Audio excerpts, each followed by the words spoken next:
Exit poll में फिर से बिहार का मुख्यमंत्री नीतीश कुमार को दिखाया जा रहा है। संजय झा और ललन सिंह ये दोनों पूरे प्रकरण में एक्सपोज हो चुके हैं। जनता दल यू में सिर्फ उनका शरीर है और आत्मा उनका जो है अमित शाह के लिए धड़कता है। राष्ट्रीय जनता दल जो लीडर है वो बिहार की सबसे बड़ी पार्टी बनेगी। 2015 के तर्ज पर नीतीश कुमार और तेजस्वी की सरकार बनना।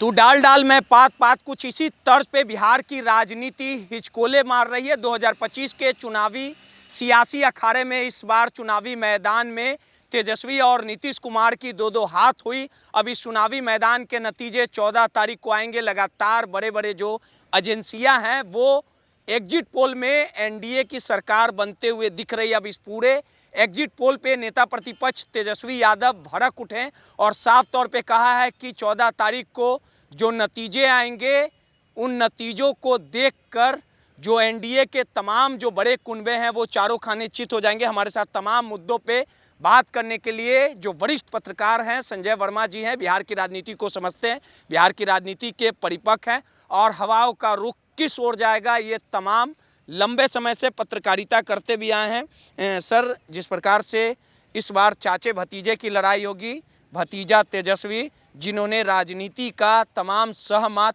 नीतीश कुमार के संरक्षण में सीखने का काम किया है, क्या लगता है कि 2025 की जो लड़ाई है वो आन बान शान रुतबे और वर्चस्व की लड़ाई है? एग्जिट पोल में फिर से बिहार का मुख्यमंत्री नीतीश कुमार को दिखाया जा रहा है, तो एग्जिट पोल का क्या समीकरण रहेगा और तेजस्वी इस बार नीतीश कुमार पर हावी रहेंगे? देखिए, जो भी लड़ाई होती है, चाहे चुनावी लड़ाई हो या युद्ध की लड़ाई हो, लड़ाई होती है और सभी पक्ष आन बान और शान के लिए ही लड़ते हैं। अपने गौरव के लिए लड़ते हैं, अपने स्वाभिमान के लिए लड़ते हैं, अपनी व्यक्ति के लिए लड़ते हैं। तो ये लड़ाई नीतीश जी के लिए भी उतनी ही कठिन है जितनी कठिन तेजस्वी यादव जैसा चाचा और भतीजा आप जो कह रहे हैं। तो चाचा और भतीजा के बीच सीधे स्ट्रेट फाइट है। बीच में जो लोग हैं वो बीच में मतलब कहिए कि वो जो है सो कहिए कि वो सिर्फ गैप भरने के लिए हैं।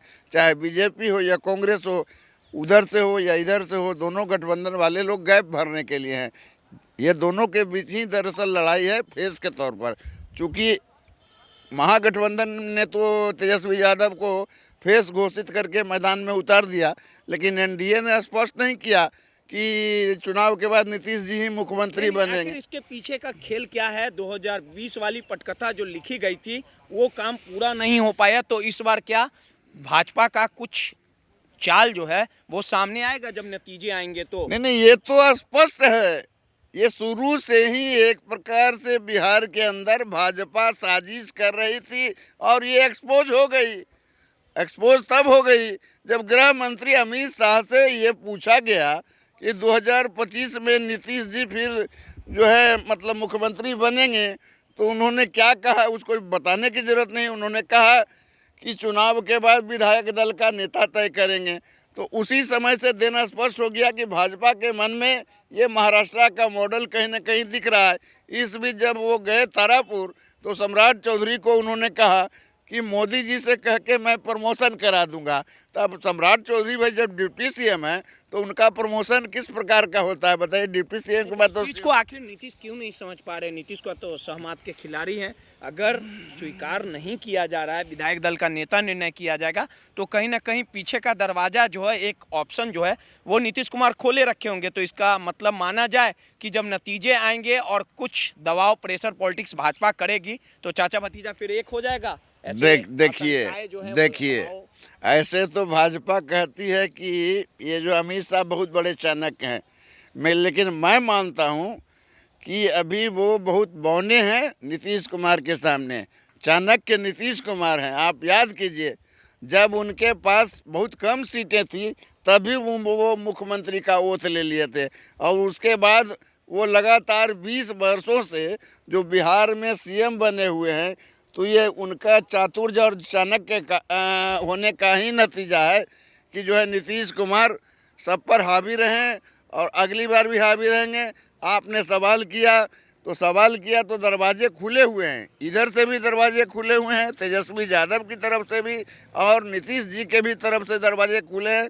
मेरी जानकारी में जो कुछ संभावना है उन संभावनाओं पर विचार करने के लिए जनता दल यूनाइटेड के भी बड़े नेता और राजद के भी बड़े नेता दोनों चुनाव संपन्न होने के बाद मिले भी हैं, बातें भी हुई है और काफ़ी डिस्कस हुआ इस विषय पर। एग्जिट पोल क्या कह रहा है? एग्जिट पोल इंडिया गठबंधन को पिछड़ता हुआ दिखा रहा है और किसकी सरकार बन रही है और बिहार का सबसे बड़ा दल कौन होगा? आखिरी सवाल। देखिए, एग्जिट पोल का जहां तक प्रश्न है तो अमित शाह ने एक लकीर खींच दी थी। कहिए कि मास्टर साहब ने एक टास्क दे दिया था कि कम से कम 100, पहले उन्होंने कहा 225 जीतेंगे, फिर उन्होंने कहा 160 जीतेंगे और तमाम जो एग्जिट पोल हुए वो सारे एग्जिट पोल में एक गाना है दुल्हन वही जो पिया मन भाई।